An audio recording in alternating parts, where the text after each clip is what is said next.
حضرت ابراہیم علیہ الصلاۃ والسلام کا حسن اخلاق۔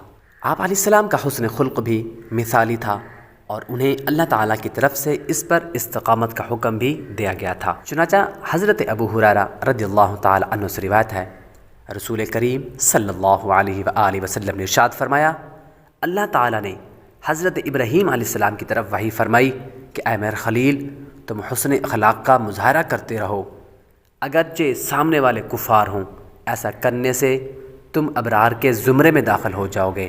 بے شک حسن اخلاق والے کے لیے میرا یہ فرمان جاری ہو چکا ہے کہ میں اسے اپنے عرش کا سایہ دوں گا، اپنی بارگاہ قدس سے سیراب کروں گا اور اسے اپنے رحمت کے قریب کروں گا۔ آپ علیہ السلام کا توکل اور تسلیم و رضا۔ آپ علیہ السلام توکل اور تسلیم و رضا کے بھی اعلیٰ پیکر تھے۔ حکم خداوندی پر اپنے بیٹے حضرت اسماعیل علیہ السلام کو ذبح کرنے کے لیے تیار ہو جانا، نیز حکم خداوندی پر اپنی بیوی حضرت ہاجرہ رضی اللہ تعالی عنہا اور اپنے چھوٹی سی عمر کے بیٹے کو بیاباں میں چھوڑ دینا اسی تسلیم و رضا کے مرتبے کا اظہار تھا۔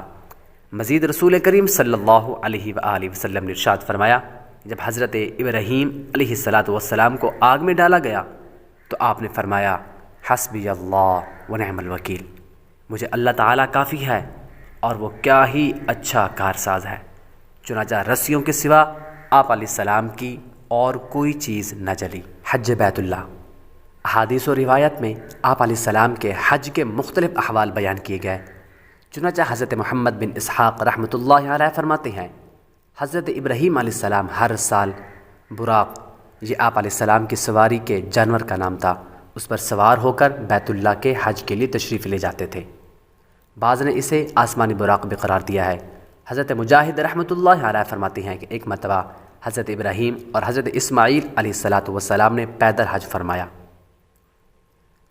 اور حضرت یزید بن شیبان رضی اللہ تعالی عنہ فرماتے ہیں، ہم عرفات میں اپنے مقام پر تھے اور وہ جگہ امام کی جگہ سے بہت دور تھی، تو ابن مربع انصاری رضی اللہ تعالی عنہ ہمارے پاس آئے اور کہا، میں تمہاری طرف رسول اللہ صلی اللہ علیہ وآلہ وسلم کا قاصد ہوں۔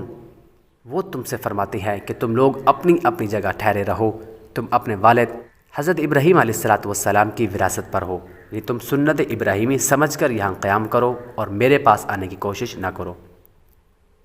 حضرت عامر بن واثلہ رضی اللہ تعالیٰ عنہ فرماتے ہیں، میں نے حضرت عبداللہ بن عباس رضی اللہ تعالیٰ عنہما سے صفا اور مروہ کے درمیان سعی کے بارے میں پوچھا تو آپ نے فرمایا، سب سے پہلے یہ سعی حضرت ابراہیم علیہ السلام نے فرمائی تھی۔